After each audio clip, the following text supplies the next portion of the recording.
minus 1 और कितने पढ़ा दिया s n equal to a minus lr by 1 minus r तो r is greater than less than 1 तो यहाँ के साथ r is greater than हम क्या पढ़े हैं sum of n geometric series Sn is equals to a into r to power n minus 1 by r minus 1 where r is greater than 1 double geometric series को common ratio greater than 1 होने sum of n terms of geometric series is this जो r is less than 1 double common ratio and एक बंदा कैसा सानो होने त्यो बेला आणि यो तेस्रो फर्मुलामा के होने lr minus a divided r minus 1 यहाँ के गिवन हुँदैन के गिवन हुन्छ a first term common ratio र लास्ट टर्म गिवन हुन्छ भने त्यो बेला s इक्वल टु के हुन्छ lr minus a r minus 1 र अर्को s equal to a minus r is less than 1 अब हम के लेंगे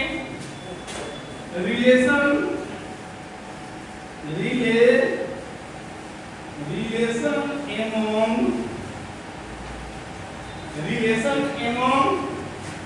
AM GM and HM करे relation among arithmetic mean harmonic geometric mean र हार्मोनिक मीन को बीच को संबंध के हो रहछन् रिलेशन एमंग अरिथमेटिक मीन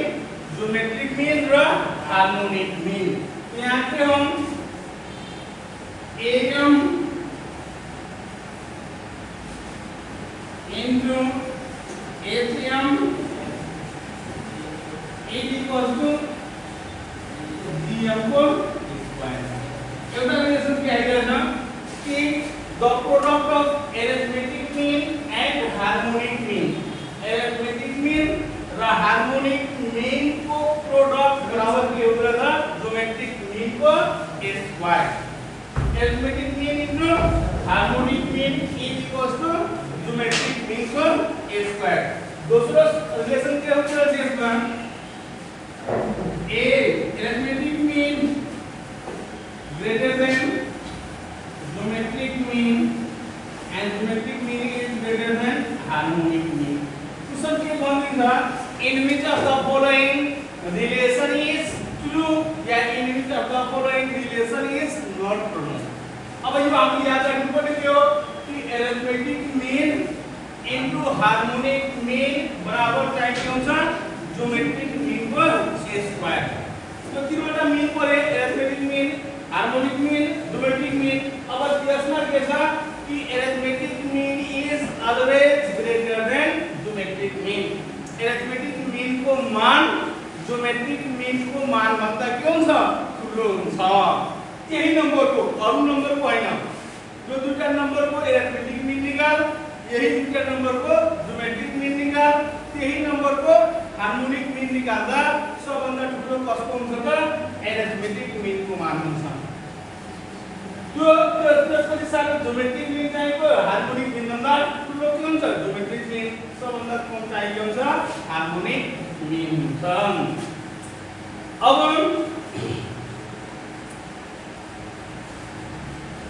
यसको condition if to sum if a b and c are in a b c are in arithmetic sequence then 3 to power a 3 to power b and 3 to power c are in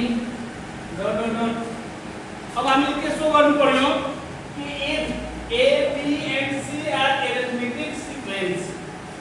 a b and c are in arithmetic sequence yeah arithmetic mean यो a b c arithmetic sequence छ भने 3 को power a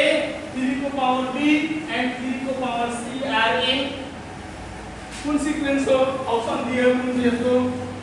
harmonic sequence arithmetic sequence b geometric sequence c harmonic sequence आणि 3 number option none या all अब हामी त्यसो गर्नु पर्यो कि if A B and C are in arithmetic sequence then 3 को पावर A 3 को पावर B and 3 को power C are in arithmetic sequence कि ज्योमेट्रिक sequence कि हार्मोनिक sequence यो मध्ये कुन हुन्छ कि और दुईटै हुन्छ यहाँ दुईटा केस हामीले याद राख्नु पर्यो एउटा क्यारेक्टर arithmetic sequence को याद राख्नु पर्यो अर्को क्यारेक्टर हार्मोनिक सिक्वेन्स को र ज्योमेट्रिक सिक्वेन्स को याद हुनु पर्यो अब पहिलो सोल्भ गर्ने कसरी यसलाई पहिला हामी के गर्ने A B C यहाँ के छ A B and C are in arithmetic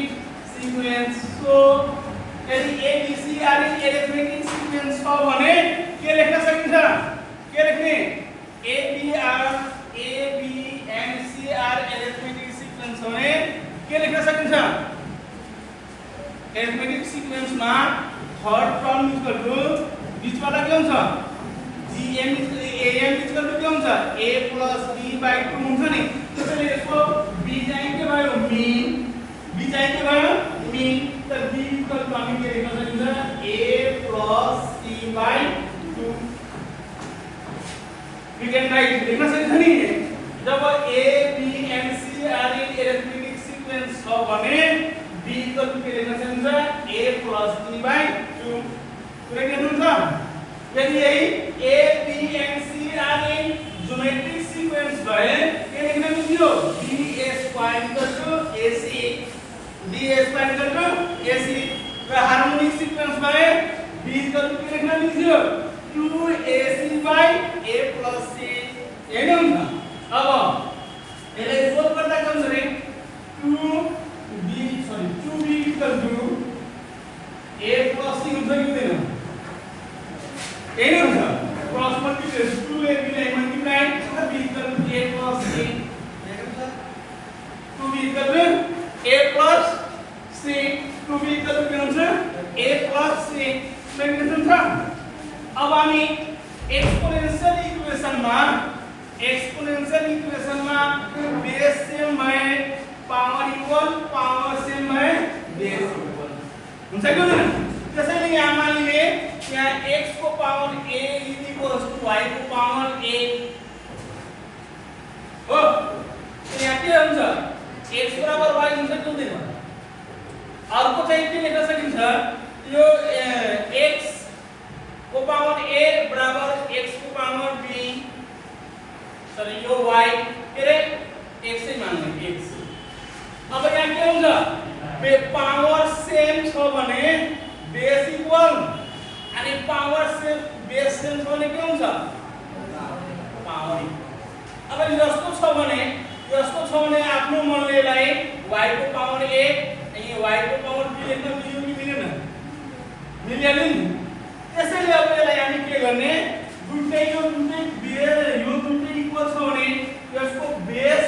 equal गरेर पावर लेख्न त मिल्छ नि यसलाई हामी के लेख्दिने अब यहाँ के छ अप्सनमा बेस 3 छ 3 छ भने हामी के गर्ने 3 को power 2b a equals to 3 को पावर a plus c लेख्न मिल्दैन योलाई यति लेख्न मिल्यो कि मिलेन यो कुनै बेस सेम छ भने पावर इक्वल यही न हुन्छ हो कि हैन त हाम्रो दिमाग कहाँ जाने कि यहाँ 3 छ भने 3 बेस बनाउने 4 छ भने 4 बेस बनाउने 7 छ भने 7 बेस बनाउने क्लियर अब यसलाई हामी यसरी लेख्न सक्यौ 3 को पावर b यानी पावर माथि पावरमा गुणा गर्दा टोटल हुन्छ कि हुँदैन अब यसलाई जस्तो 3 को पावर a into 3 को पावर c भयो अब यो हेर त कुन केसमा आयो अब यसलाई जस्तै a b c are in geometric sequence a b c are in geometric sequence में हम क्या होगा बीच को स्क्वायर बी स्क्वायर बराबर ए सी तो बी स्क्वायर बराबर ए सी जस्तो आयो भने हामी के लेख्न सकिन्छ a b c are in geometric sequence हो कि हैन यो एक यदि b square equal a c छ भने पनि हामी के लेख्न सकिन्छ a b c are in geometric sequence जस्तो तपाईँ हेर्दा यो कुन केसमा आयो यो हेर्दा अब यो के हो आर इन कुन सिक्वेन्स भइहाल्छ ज्योमेट्रिक सिक्वेन्स हुन्छ कि हुँदैन यो बीच को स्क्वायर यो बीच वालाको स्क्वायर 3b को स्क्वायर आइहाल्यो 3 को पावर b को स्क्वायर बराबर अब के गर्ने a इन्टु c 3 को पावर a इन्टु 3 को पावर c सो अब हामी के लेख्ने सो 3 को पावर a 3 को पावर b and 3 को power c are in geometric sequence कुन आन्सर भयो geometric sequence आन्सर भयो कुन इक्वेसन छ हामीले यहाँ के गरे 3 को पावर यदि 3 को पावर b को होल स्क्वायर बराबर 3 को पावर a इन्टु 3 को पावर c छ भने हामी के लेख्न मिल्यो 3 को पावर a 3 को पावर b and 3 को power c are in geometric sequence clear के भन्ने थियो कि a b c are in arithmetic sequence then 3 को पावर a 3 को पावर b and 3 को power c are in this sequence यो कुल सीक्वेंस को टर्न नो गरेर फाइन्ड गरे क्लियर ल नेक्स्ट